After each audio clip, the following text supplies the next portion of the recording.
Мен бұндайды істеуге өзіме ешқашанда мүмкіндік бере алмаймын деп ешқашанда айтпа дейді. Менің бай әкем маған мен жасай аламын деп айтып, мен бұны қалай жасай аламын деп сұрақ қой дейтін. Роберт Кийосаки америкалық кәсіпкер, инвестицияға қатысты кітаптардың авторы, әлемдік бестселлер «Бай әке, кедей әке» кітабының авторы, бизнес бағытта үйрететін Rich Dad компаниясының құрушысы, қаржылық жағдайы $100 миллион. Мендегі ақшаның көптігі, мен мұны жасай аламын деп айтқанымнан болу керек. Мен тек қалай істесем болады деген сұрақтың жауабын іздеумен болдым. Мен бұл жолды таңдасам, көп қателік жіберуім мүмкін екенін жақсы түсінетінмін, бірақ дәл осылай мен жетістікке жетім. Кедей адамдар менің кедей әкем секілді. Мен сендерге ақшадан жасалғанмын ба? Мен қарапайым мектеп мұғалімін, мен бұны істей алмаймын деп ақталады. Менің бай әкем ешқашан мұндай сөздерді айтпайтын. Сол себепті де адамдар мен мұны істей алмаймын дегенді естігенде, бұл оларға шынайылыққа айналады екен.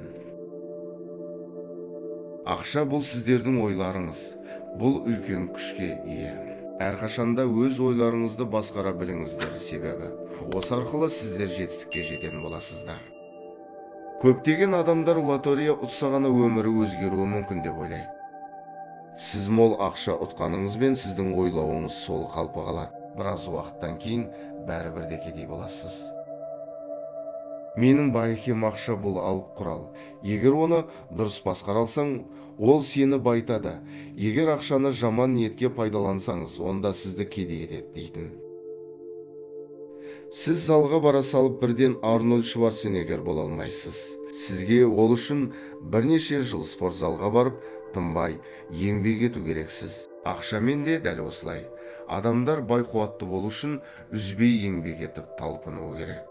Бай адамдар жақсы біледі. Бай болу деген қанша табатыныңа байланысты емес, басты сізде қанша қалатында. Бұл кіріс шығысты қадағалай алуыңызда. Сіздер қарапайым адамдар қанша ақшасын жинап қоятынын білесіз бе? Мүлдем жинамайды. Міне сол себепті де олар кедей. Сіздердің бүгінгі күндеріңіз ертеңгі күндеріңіздің жемісі екенін ұмытпаңыз. Күнделікті ақшаңызды жинай біліңіз. Ол қаншадан жинайтыныңызға байланысты емес. Бұл сізге әдетке айналуы маңызды. Ақшаңызды қазірден бастап жинаңыз. Қайта бірнеше жылдан кейін сіз таңданарлық қаржыға қол жеткізесіз. Бұл ақшалар да құр шашылып кетпеуі тиіс. Оларды активке салу керек. Жылжымайтын мүлік, акция құнды қағаздарға. Олар сізге жұмыс жасауы керек.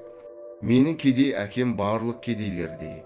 Жұмысынан айырылып қаламын ба деп айналасына жалтақтаумен жүреді. Ол ақшаларын көбейтуге қорқатын. Оның ойынша бұл қауіпті әрі сенімсіз.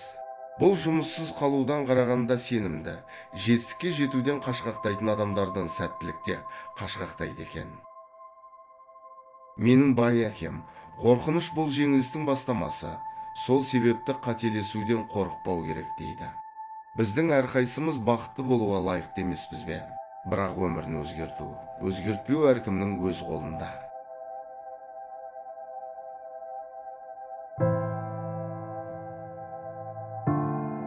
Арнамызға тіркеліп қоңыраушаны басуды ұмытып кетпеңіз.